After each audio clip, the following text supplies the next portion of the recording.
to the Grumpy Hustle podcast with your host, Nick and Mr. RayRay. Scooty? Let's go. What up, what up? It is What Mr. up? Grumpy Gamer, a.k.a. Nick, here with my boy, Mr. RayRay Scooney, a.k.a. Ryan. What up, homie? What's up, man?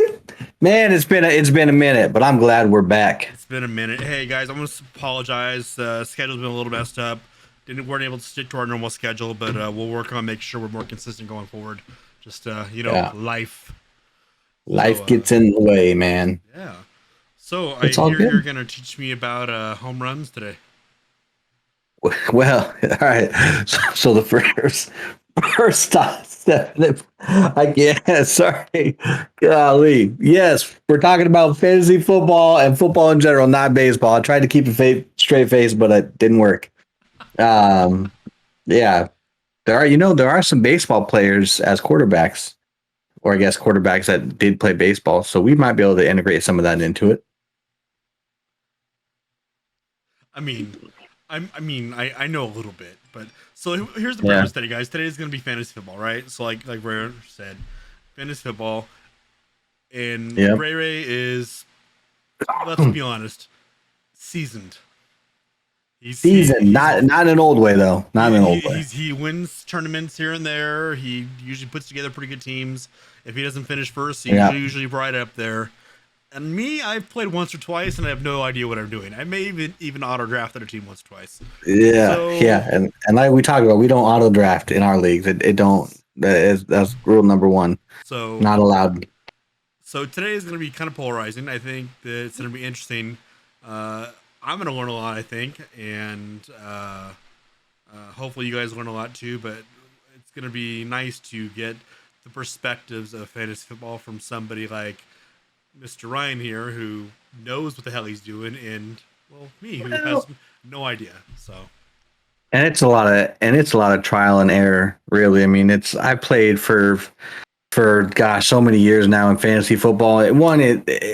And for anybody who hasn't got ever into football or anything, but is interested in football, fantasy football is a great way to get into it for the simple fact that you learn a lot about the game, and you don't get stuck on cheering just for one team.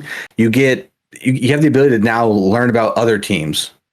Right. So I'm a diehard Seahawks fan. I'm not, in this podcast, I'm not going to be biased. Right. Even though as much as I want to see the Seahawks win the Super Bowl this year, I won't for the respect of the podcast. But, before all this, I didn't know a whole lot about football. I mean, I knew the basics, but fantasy has kind of allowed myself to dig in a little bit more on different teams and different players. So I'm excited to skill you up a little bit. And I will throw it out there. I did win $100 buy-in league last year, and then humble brag. So I won a good clean $1,000 on it, which I'm happy about. So yeah, there is opportunity to win, and I was lucky enough to win last year. So I want to say the last couple years before that, I finished like third. I finished fourth. So I slowly, progressively got better.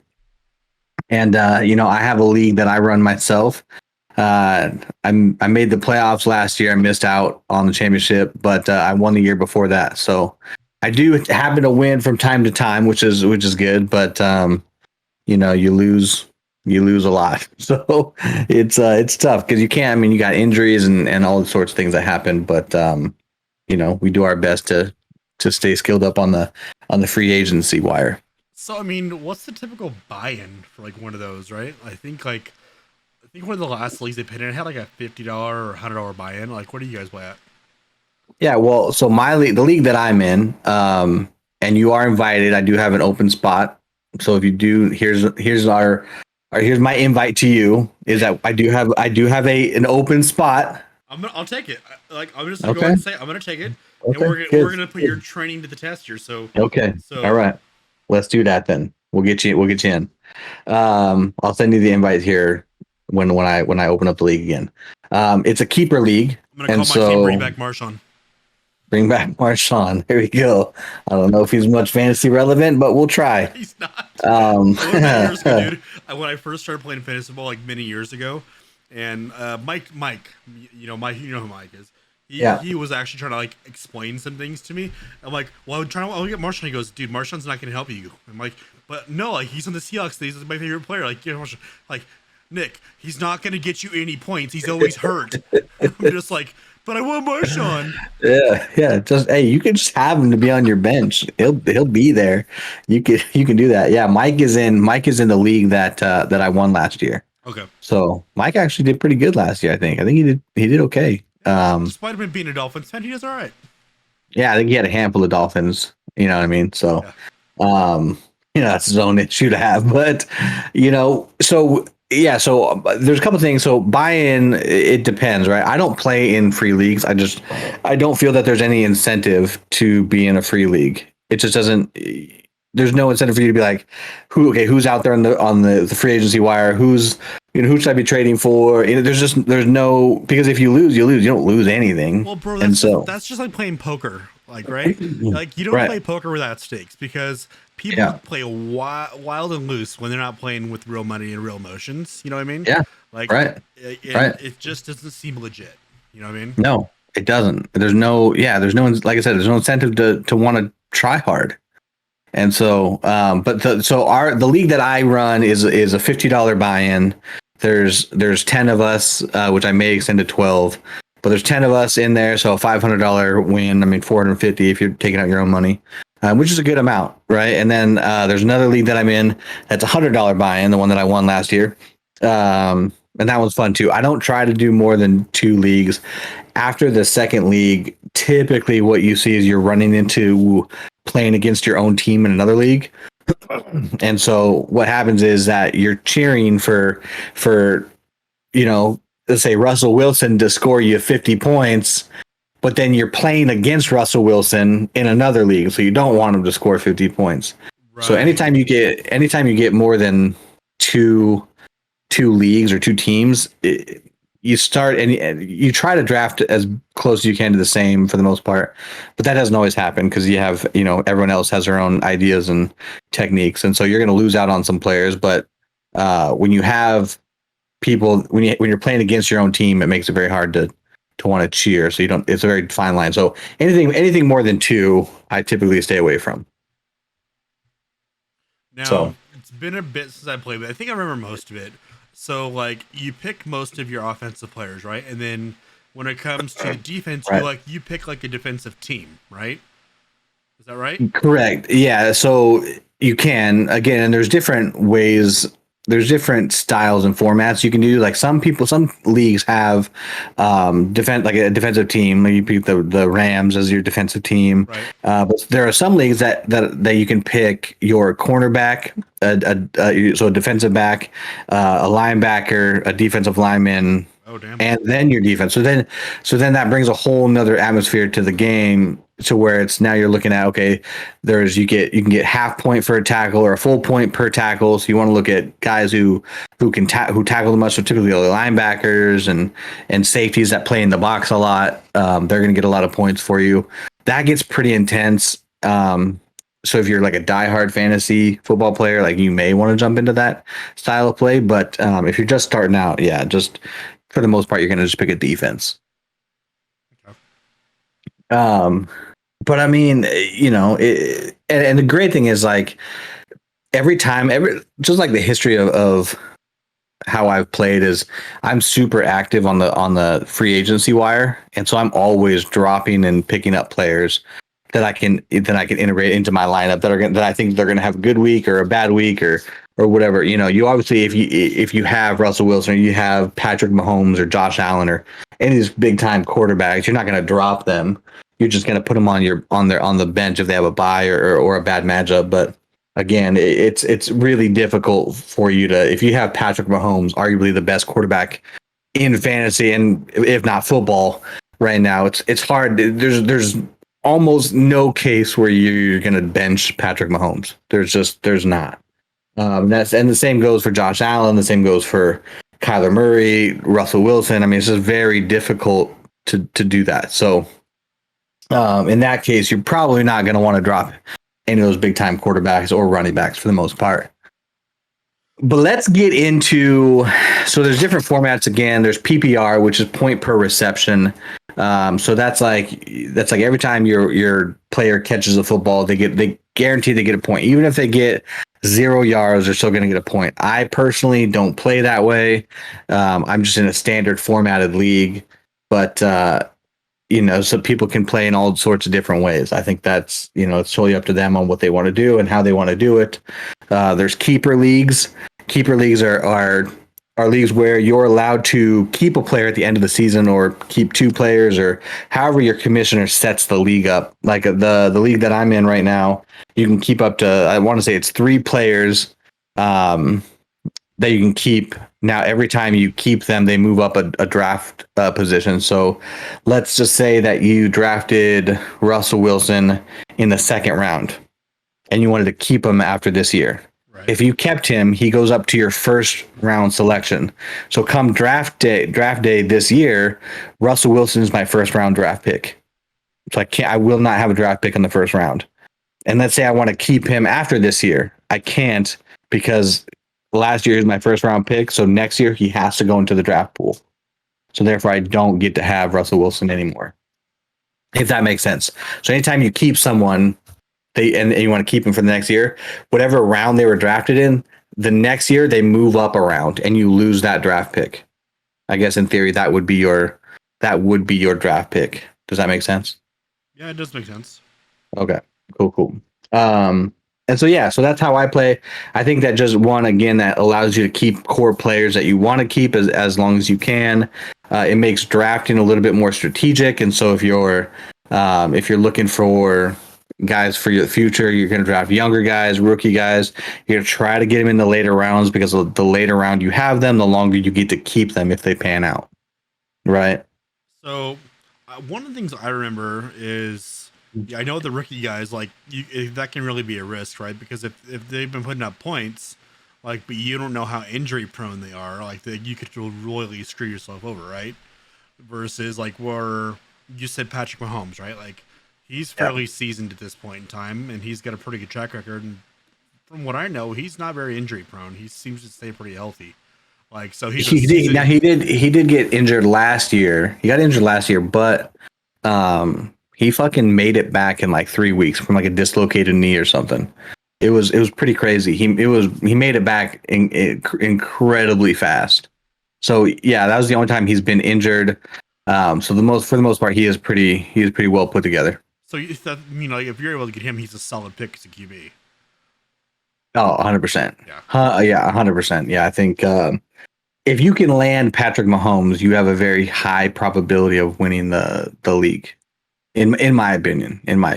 Yeah. So, or somebody who's does things that puts up points, which correct. Is where I always get confused. Is like, well, shit. This guy, I thought he had a good game, but he had like no points. Where this guy did a few things, like, whoa, he's got 50 points. Like, what did he do? Yeah, like it's the whole points thing is, I think, where I never really understood it. Yeah, and the great thing is when I open up the league again for you to check out, you can see how points are scored.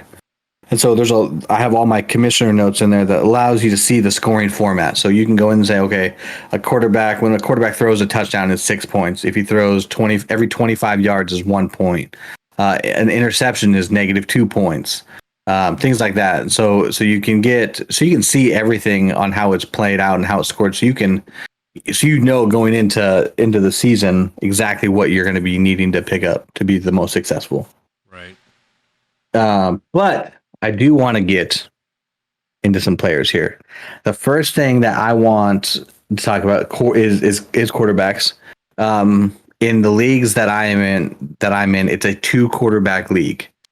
So it makes quarterbacks much more valuable than, say, a standard format of fantasy football.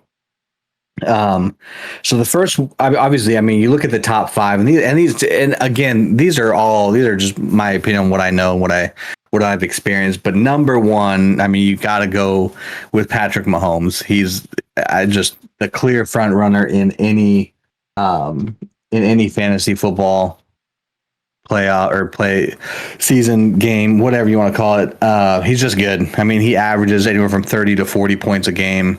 It's just, if you have, like I said, the last couple championships that I've seen people play, Patrick Mahomes has been in it. And it's just, he's part of that team. And he's just, it's so crazy how good he is. I mean, the way, they can score in so many different ways. Tyreek Hill, Travis Kelce. I mean, these guys are just legit insane. And I mean, even if you look up Kansas City's offense, I mean, right now it's crazy. But I mean, you start from Patrick Mahomes, you have Clyde Edwards-Helaire, who's this will be his second year. Jerick McKinnon just got signed to the Chiefs. You have Tyreek Hill, Mecole Hardman is going to be coming off a strong season. Demarcus Robinson, even Byron Pringle, who honestly we could argue is almost as fast as Tyreek Hill. Travis Kelce, arguably the best tight end in the league. And so, I mean, how many weapons that the Kansas City Chiefs have is incredible, and Patrick Mahomes clearly benefits from it. So Go ahead. You said top 5 QBs. So who's in your top 5? So obviously Patrick Mahomes number 1. Patrick Mahomes number 1. I want to say Josh Allen is number 2. I'm gonna take a wild guess, and I hope that I'm not wrong, but I feel like Russell Wilson's in the top 5. Russell Wilson is in my top 5. Top 5. So I had Patrick Mahomes, Josh Allen, Lamar Jackson, Kyler Murray, and then Russell Wilson are in my top 5. Damn, see, that's how out of this I am. Like 2 of those quarterbacks you named, I don't even know their names. I don't know who they even are. Kyler Murray is the quarterback for Arizona, who legit started playing out of their mind. They have a bunch of pieces now that are going to help him kind of develop his skill set. He actually played baseball for, I want to say it was Oklahoma too. But Kyler Murray, I mean, he's got Chase Edmonds, James Conner at the running back position. Chase Edmonds, I think, is also going to have a breakout season. But he's got DeAndre Hopkins. They signed AJ Green to a 1-year deal. Christian Kirk is back. Tight ends are tough. Max Williams is supposed to have a good year, but we'll see exactly how he handles things. But yeah, I mean, I think those are my top 5. Is Patrick Mahomes, Josh Allen. Josh Allen, I think, could legit be the MVP this year. The way he played last year was fucking insane. He played out of his mind, and it sucks that they lost to Kansas City. But I think if Buffalo would have beat Kansas City in the AFC title game, I think Buffalo would have beat Tampa Bay. Buffalo was that good. But on that note, that's my top 5. Josh Allen, Patrick Mahomes number 1, Josh Allen number 2, Lamar Jackson number 3, Kyler Murray number 4, Russell Wilson number 5. Dak Prescott is almost took that spot. I'm not gonna lie, but Dak Prescott is too injury prone in my opinion, and I've yet to see him with a fully healthy roster around him. So we'll see how he plays out, but he's definitely pushing up there into the top 5. So like I said Russell Wilson, not because do I think he's the best QB in the league? No. He was up there I think for quite some time, but not anymore. But that guy is so unpredictable, and the way that guy scrambles, like I know that guy can put up points. And he will. He's a reliable player for the most part, which is I know why he's still valuable. He's never been hurt. He's never been hurt. Yeah. Ever been hurt. And I know he's one of the only quarterbacks that not ever been hurt. And I know that he has like one of the highest work ethics there is like in the NFL. That guy works his ass off. It's not because I love the Seahawks, because yes, the Seahawks are definitely my team, but it's just because I know that about him. I know his work ethic. I know the work he puts in, and I know how unpredictable he is. And that guy's in the pocket. He's squirrely as shit, and he can get points. I mean, you are not wrong. Their offensive line has always been a struggle. We'll see what his offensive line does this year, but you know who's also up there that doesn't get a whole lot of talk in the top 5 is Justin Herbert. He is the second-year guy on the Chargers. He put up a monster season last year, and he broke the rookie touchdown record held by, I want to say it was Baker Mayfield broke it. Russell Wilson tied it with Peyton Manning, but then Justin Herbert broke it with I want to say he had 32 or 34 touchdowns last year, which initially the record I think was 29 set or 28 set by Baker Mayfield. So Justin Herbert is another guy that could sneak into the top 5 in my opinion. So look out for him. And I mean, now, I mean, and going a bit deeper, we know the signing of Julio Jones to Tennessee. Julio Jones was just traded just the other day from Atlanta to Tennessee. And Ryan Tannehill right now in ESPN is ranked number 11. He could, in my opinion, Crazy jump to me into that the top Tannehill's 5. on a rise like that, because he wasn't doing. The last time I had looked, he wasn't doing so great for a while. So No, like, before he was in Tennessee, right? He was in Miami, yeah, and he played like dog shit. No one wanted him. He was bad. Um, but then he took over when Marcus Mariota got hurt in Tennessee, and he took over that job, and he excelled freakishly in that offense. And so with that, I mean, now, I mean, he throws the deep ball really well. But now he's got Derrick Henry, obviously at the running back position. He has AJ Brown, arguably a top 5 to top 7 receiver, and now he's got Julio Jones, which is a top 3 wide receiver in the NFL. So now that you have probably, I would argue, the one of the scariest offenses in the NFL now. I think Tennessee becomes a very tough team to beat. You have Ryan Tannehill, which could sneak into the top 5. Derrick Henry's going to be in the top 3. AJ Brown and Julio Jones at the wide receiver position, which honestly they could go top. They both could hit top 5 numbers. And then their tight ends are pretty, with Anthony Frisker and another guy, but nothing. I mean, if you have Julio Jones and AJ Brown on your team, I don't really know if you're going to go fucking tight end anyway. So how often are you picking up rookies on a fantasy team? Are you looking for more of a sure thing, or sometimes are like, if you I mean, I kind of understand the waiver wire. You may have to re-explain it to me a little bit. Like, but say if you're on, I think that's like when you might pick up a rookie, right? Like is off the waiver wire or something. Well, I mean, it depends. I mean, yes, not every rookie is gonna be picked up and drafted in your league, but no, you want to look out.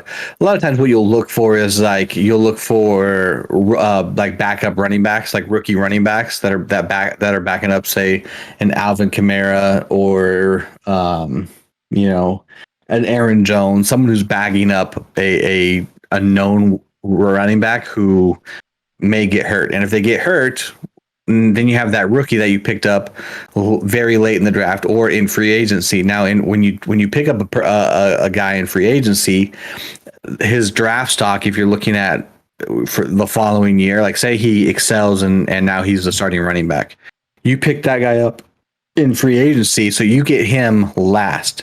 So he's your last pick in the draft, right? So say there's 17, you get 17 picks, right? He'll be your 17th draft pick, like technically, right? And so what that means is you have up to 17 years of this guy. So it's key to pick up rookie players, but it's not like the end all be all, right? Like you want to be strategic about who you're picking up. Like, cause so you'll probably know who I'm talking about here. So say if like you're the unlucky guy and you're one of the last guys to get to pick your QB, right? And you're like, hey, we got this like guy that like they're talking him up. They're hyping him up. He's gonna be the starting QB next year, right? And then the guy turns out to be nothing, right? So you remember Mr. Jake Locker, right? Kind of a tragic story. Like the guy went to the Titans. Yeah, I met him. He was local, from our area, and hey, being that, let me interrupt you on Jake Locker. Being that, I know someone's probably going to be listening to this. We know who he is. His name is David. I almost intercepted Jake Locker. I had to throw that in there for him because he always makes fun of me about that when I played against him. So he knows that. But, yeah. So I mean, it's a tragic story, right? So Jake was hyped up to like he was going to be this NFL star, right? Like, and he was 11. He was 11. He was picked at number 11 in the draft by the Tennessee Titans. Like he was going to be their QB. He was going to be their franchise quarterback. And first year freaking failure. He didn't do it, right? So like, do you think that somebody would have like chanced, like it's like, hey, this guy's like being talked up, like he's the next greatest thing? Like, do The you? only case, no, and the only case in that situation is Trevor Lawrence out of Jacksonville. Trevor Lawrence is a rookie. He just got drafted by the Jacksonville Jaguars, number 1 overall. But even then, if you have, I mean, let's look at, if you have, let's say you have there's 10. So we do a snake draft. So how it is, if you have the 10th pick in the draft, Yeah. right, you're going to get the 10th pick, and then you're going to get the very next pick after that. Right. Right. Okay. So we know that. So let's say Patrick Mahomes is clearly off the board. Josh Allen, Kyler Murray, Dak Prescott, Russell Wilson, Lamar Jackson, Aaron Rodgers. Say they're all, Justin Herbert, even Tom Brady. They're all off the board. You don't have anybody. The next best quarterback you see is Ryan Tannehill, Joe Burrow, Matt Stafford, Matt Ryan, people like that, right? What you're going to do, in my opinion, you're not going to pick up Trevor Lawrence, because I feel that he's still going to be there come the second time around. Right now, you're going to have to wait 20 picks, Right. but I think there's way more talent that's out there, that the people that have just grabbed their quarterbacks, they're not going after another. They're not reaching for Trevor Lawrence. They're just not, especially not in Jacksonville when they have one of the poorest offenses in the league. It's not going to happen. Not this year. Now, do you wait long enough to keep him to where he could be great? Because he could be really great. He could be phenomenal. But there's a fine line: is do you pick him too early or do you pick him too late? And so it all depends. Like I said, when I have my draft up and everyone's drafting, I'm keeping a tally of everybody's drafting, because I know that if everyone drafts a quarterback in front of me, I can get away with drafting a running back or wide receiver or something like that. I was gonna ask you that. I'm like, is there a strategy? Like, so you said Julio Jones. Like, is there if that guy smashes points for your fantasy team every single season? I can say you're 4th or 5th to pick, and everybody's like got their QBs. Like, you pretty much already lost maybe the one you wanted. Like, well, shit. Like, should I grab Julio Jones so that I've got an all-star on my team? Like, and I don't miss out. Like, that's a strategy, right? Correct. And that's what you want to do, right? Is that if you're deeper in the draft and you see that quarterbacks are flying off the board, there's no point in reaching for a quarterback when you know that there's a Derrick Henry out there, an Alvin Kamara, a Dalvin Cook, a Saquon Barkley, a Christian McCaffrey. That's all out there. There's no point in going after a quarterback that may or may not be good. You should be looking at those other positions, because what's going to happen is, now that everyone grabs their quarterback, which typically happens in a 2-quarterback league, is now they're going to start going after, and they're going to start having to dig deeper into the running back position, into the wide receiver position. Now, the running back position is probably the thinnest position in fantasy. That and quarterback, right? Wide receivers, plenty. You have a ton of wide receivers that can be really good, and you can get them late. But running backs and quarterbacks are the two toughest. Don't and so running backs get hurt a lot? I mean, yeah, they get beat up a lot, going in and out of those offensive lines. But I mean, they are typically the guys who play anywhere from 7 to 10 years and are pretty well tired, unless you're Frank Gore, who Frank Gore is just a fucking monster who keeps going and going and going,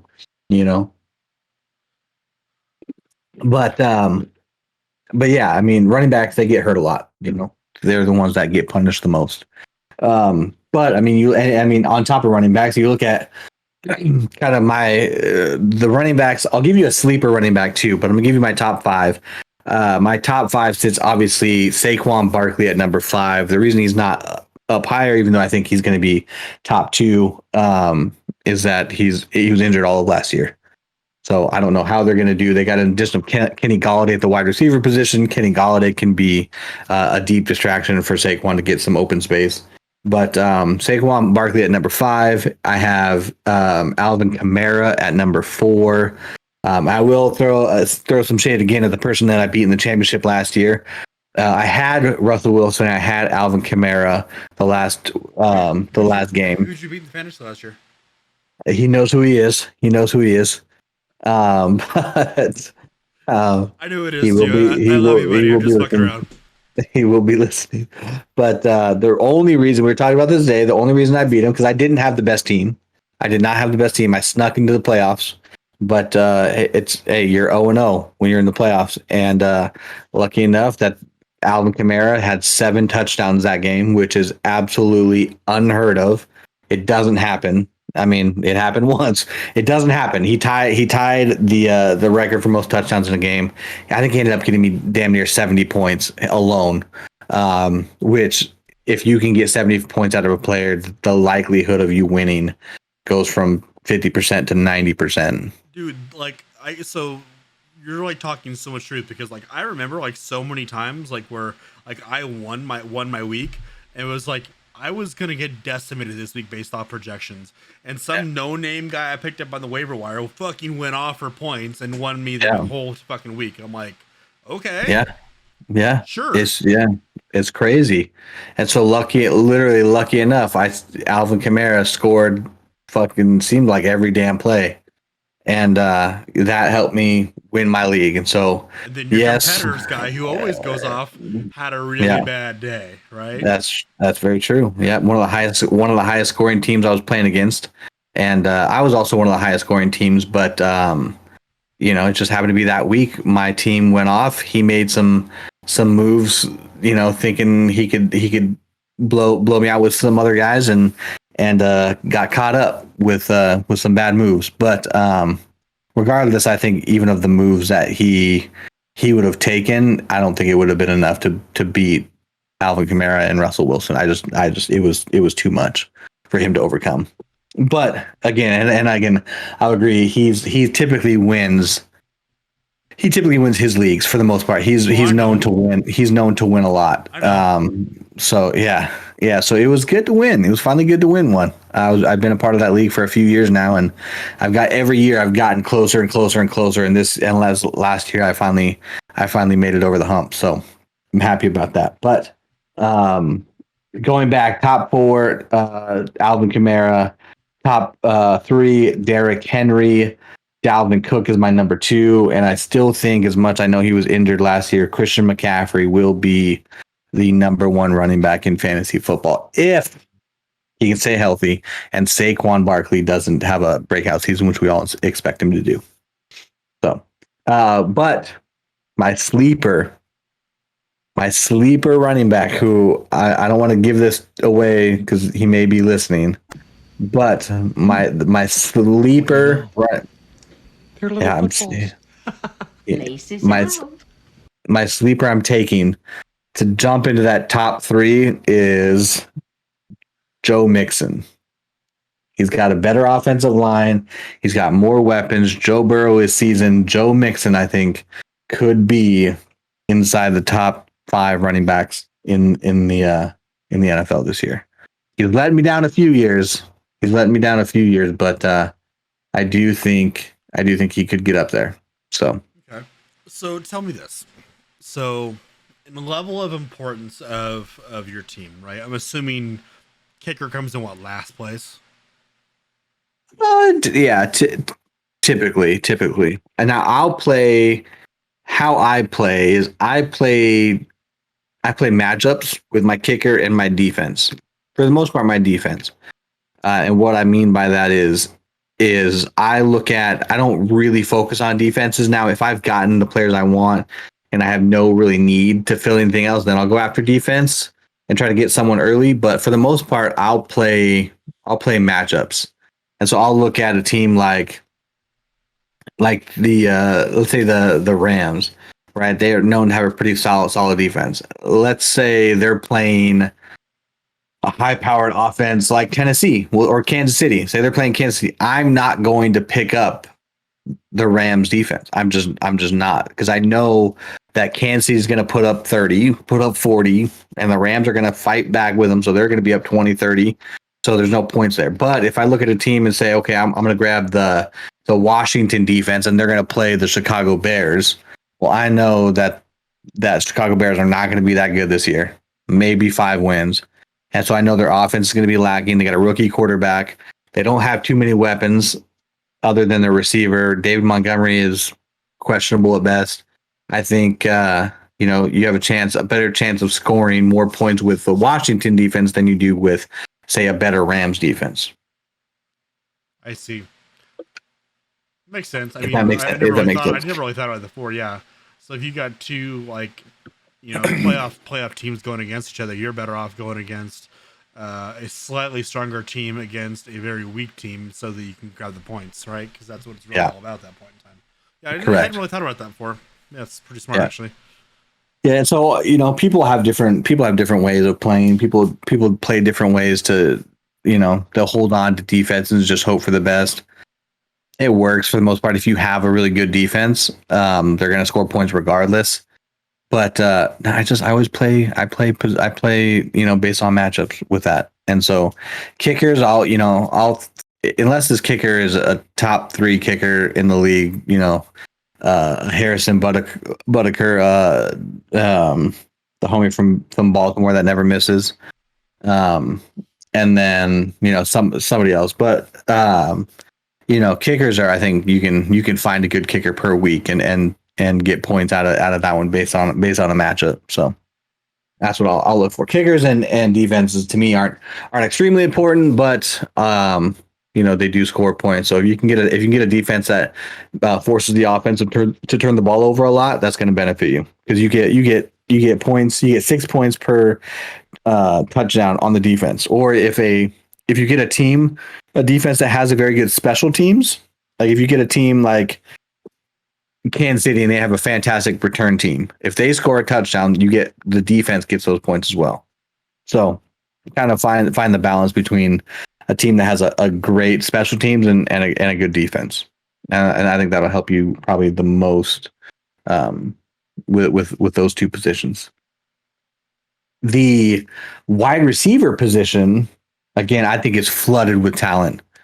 The wide receiver, I think these guys can be picked in the later rounds. I mean, obviously there's a top. I'm gonna give you a top 10 wide receiver list just because I think there's more. There's obviously more wide receivers that are out there that I think can help win your fantasy league. But starting at number 10, we have a new quarterback in town with Jameis Winston in New Orleans. He's known to throw 35 touchdowns, but he's also known to throw 40 interceptions. So we don't know how well he's going to do, but what I would argue is that he will be good enough for Michael Thomas to play. I think Michael Thomas sits at number 10. Justin Jefferson, I think, is number 9. He's the second-year pro out of Minnesota. I think he takes over for the number 1 spot there. And I think what is his name? I think not Julio. I'm thinking of Adam Thielen. Adam Thielen will fall to the number 2 wide receiver in Minnesota. I think Justin Jefferson will be the number 1 there in Minnesota. AJ Brown at number 8. I'm gonna go Julio at number 7. AJ Brown at number 6. Calvin Ridley at number 5.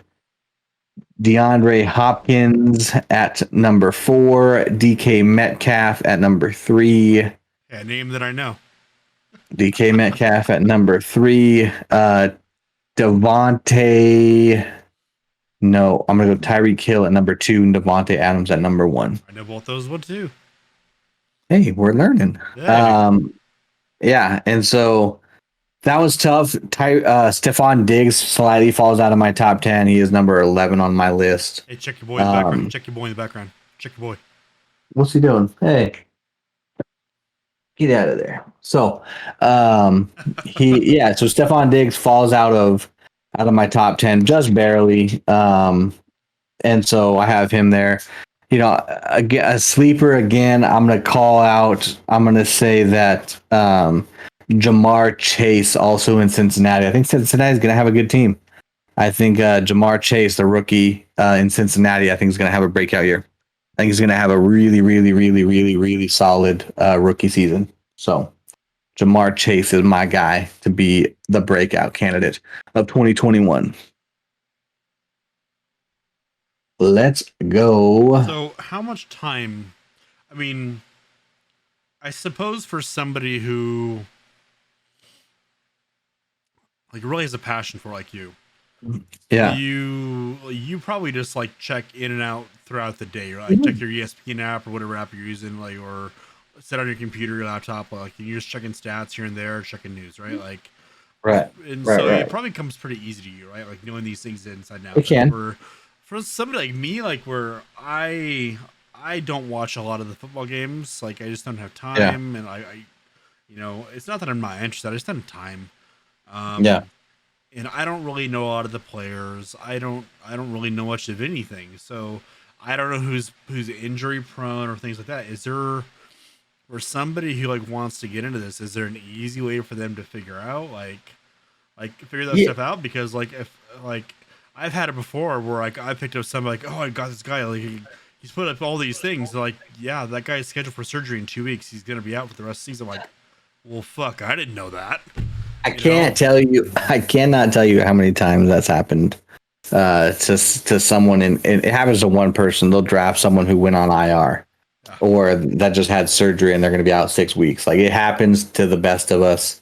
And there's really, I mean, obviously so the good thing about the ESPN app that we use, some people play Yahoo, some people play NFL. They can do what they want. Use whatever app is more comfortable for you guys.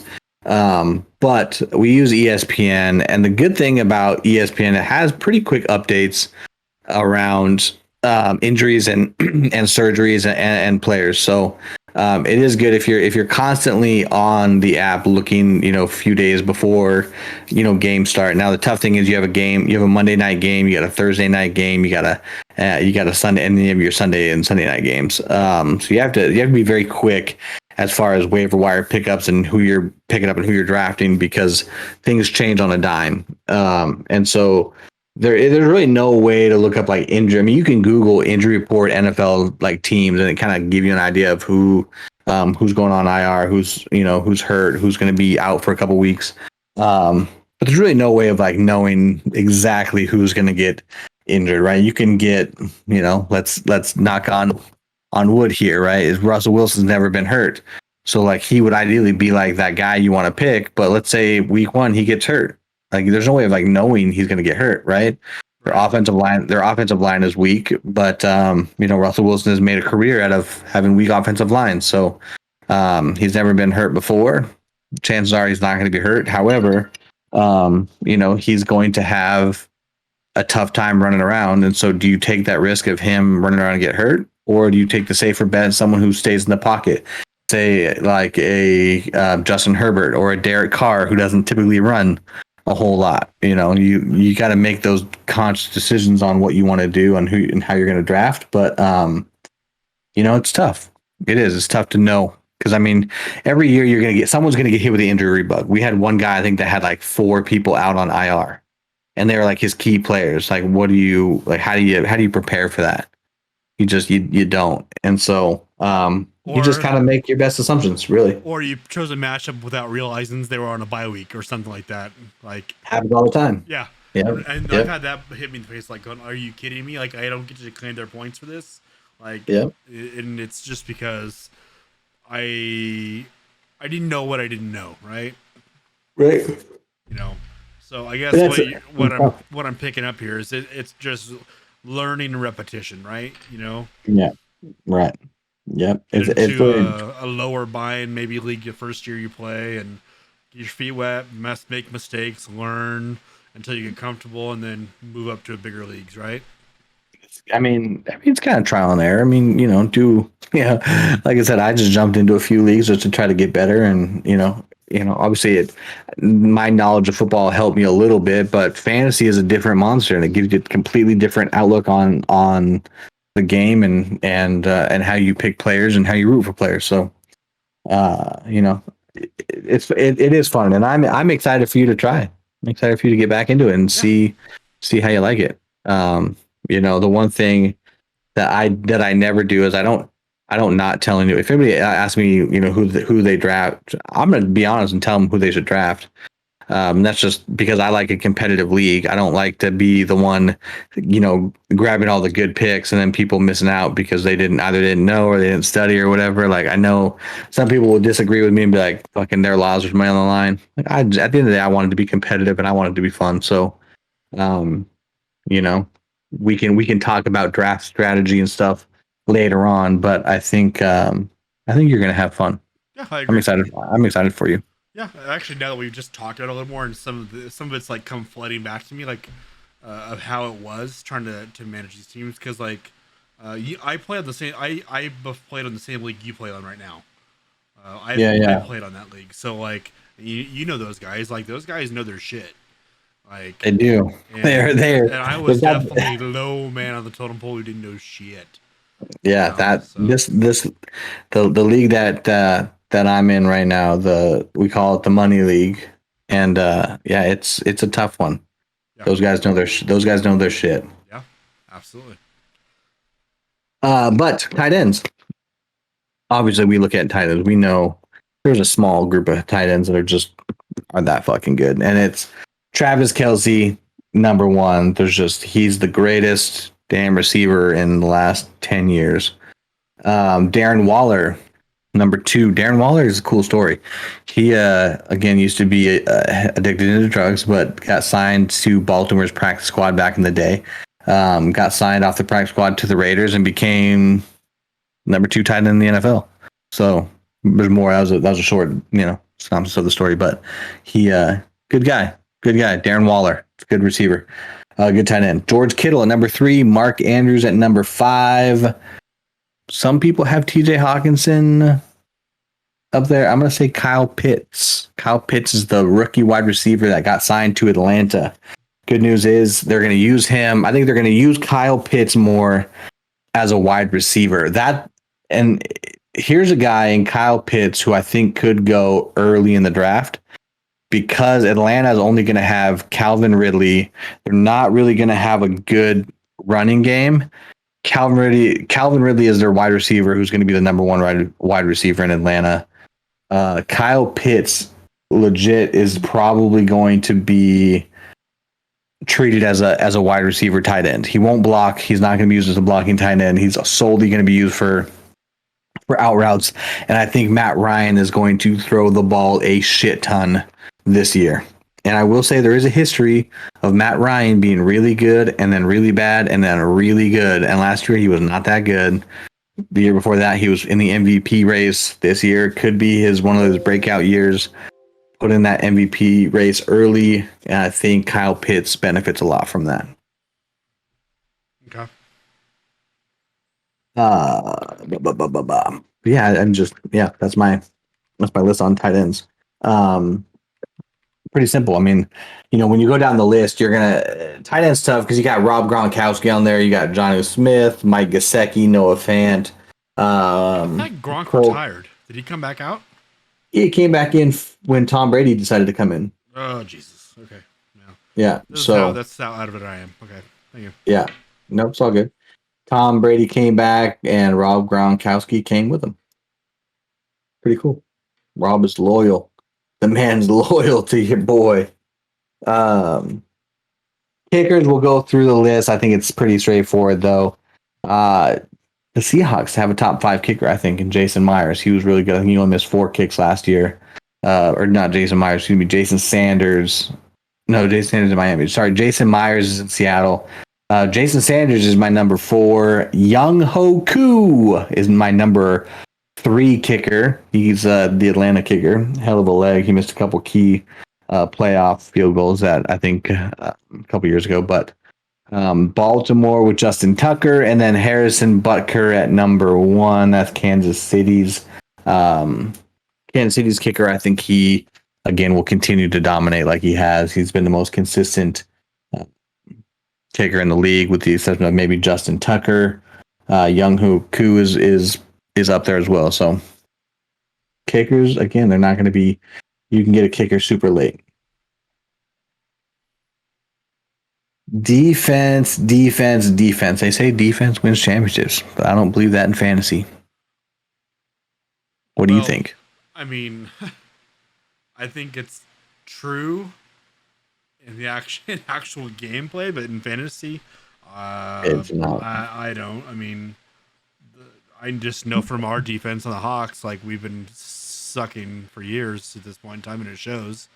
Yeah. Right. Yeah. It's very true. I often feel like Russell's just running a one-man show over there. Yeah.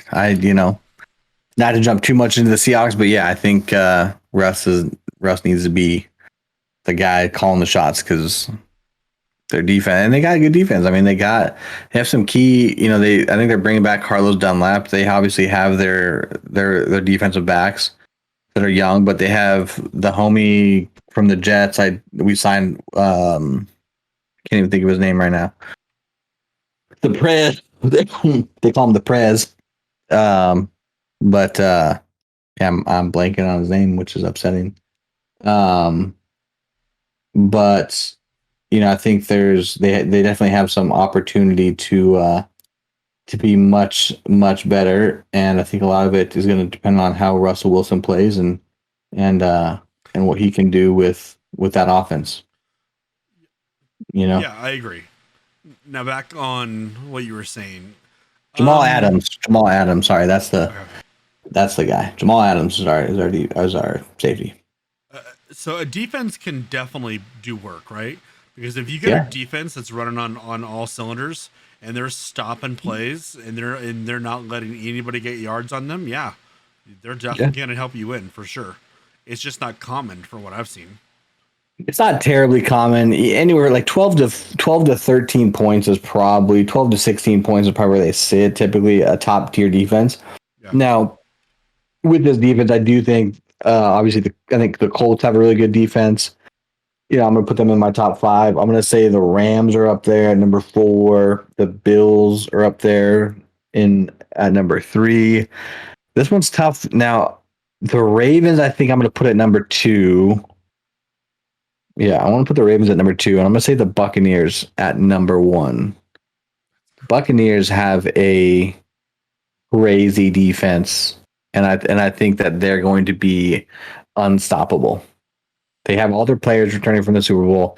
They're adding players. I keeping their defensive coordinator. Their defense is going to be too tough to beat.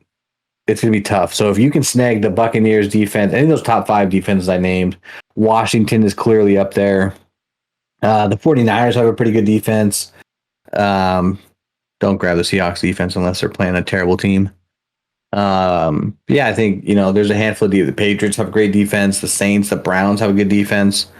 There's a few teams out there that you can snag kind of, you know, late in the rounds and be pretty happy with what you got. So what do you take? How often are you switching out your defense? Again, it's matchup based. So if I see that I have, you know, let's say I have the Colts defense, but they're playing, let's say, again, I'll just use them as the guinea pig, the Chiefs offense. Any team that's playing the Chiefs, you're not going to want to start their defense. Unless you're playing in December and it's snowing out, you don't play high power. You don't play against high powered offenses. It just doesn't make sense. You don't play against the Ravens. You don't play against the Bills, who typically score a lot of points. The Titans, who can score a lot of points.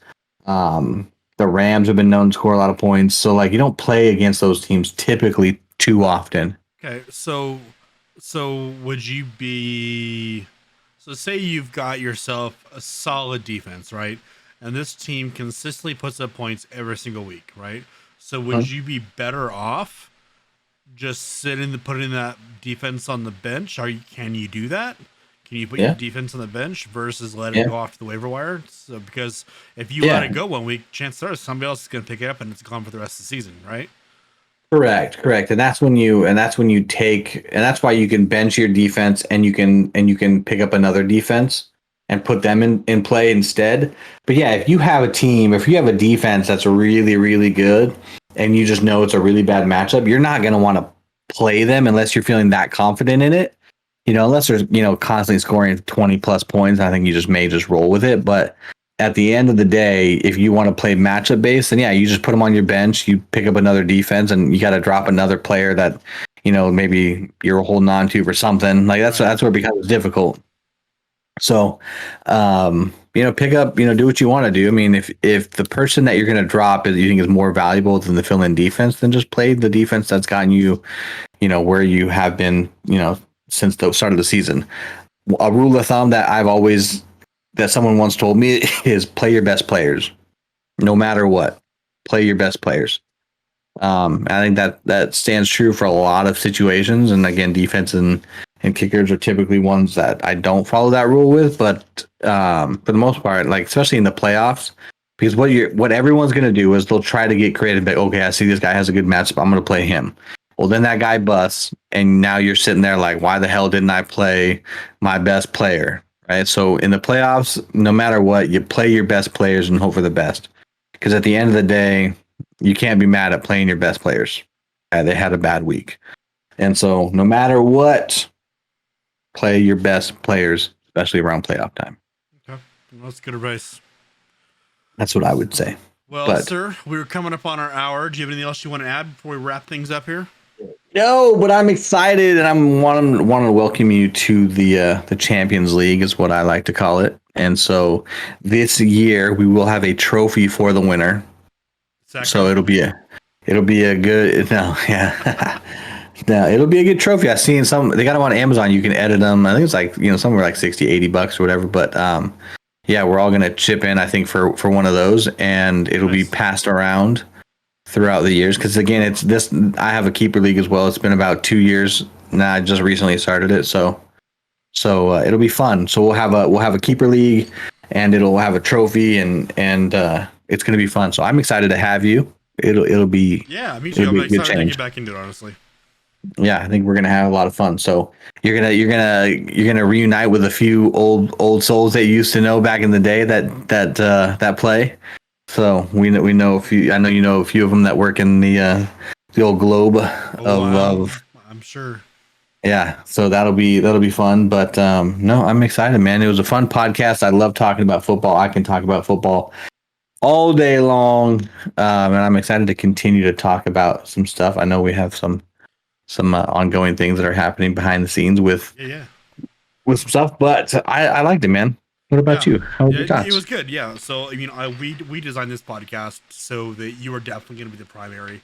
I definitely took a backseat to this one just because I bowed to thee that I just didn't have the info needed. But this was actually a podcast for me too. Not even though like I'm a co-host on this thing, like. This was info for me too. Like I'm in training, so just as our audience is, so I benefit from it too. So I appreciate you for stepping up and sharing all your information and your secrets. Absolutely. I know I'm sure you kept a few for yourself. That's okay. I'll never tell. I'll never tell. That's right. I didn't see Praz come in here, but Praz, I hope you're having a good night, man. Yeah. He came in right at the beginning. So. I don't think we've talked about what next week's episode is going to look like. But I do want to kind of touch on we're coming into summer, and I think that as people are making plans, I know I've got some plans coming up. We'll let you guys know ahead of time, but there's probably going to be some times where we're going to be broadcasting on a different day. Or it's just going to be pre-recorded, and it may not end up going to Twitch. It may end up just going straight to YouTube and to the podcast such as Spotify and iTunes. Because I know that I'll be gone for a couple weeks on vacation. RayRay, I'm not sure what you've got going on, but that's just kind of how summers go. So, yep. But it's all good. We'll still be here. Yep. So we'll be talking to you guys, having fun, enjoying the content and stuff. So it'll be good. And then probably by tomorrow, go ahead and check Twitter for poll for what we're looking to do for next week. Hopefully you guys can put something on there that you would like us to do. If not, RayRay and I are just going to go to Rain Generator and pick a topic and figure it out. So that's right. We'll do it. We'll make it happen. All right, buddy. Well, but I'm excited. It was fun, guys. Yeah, I had fun, and I want to thank everybody for joining us. Whether you tuned in live here on the Twitch stream, or if you're catching us on one of our many other platforms such as iTunes, Spotify, YouTube, etc., we do really appreciate the support. We've been constantly growing, and we look to continue going forward. So everybody have a great evening, okay? Thank you so much. Peace!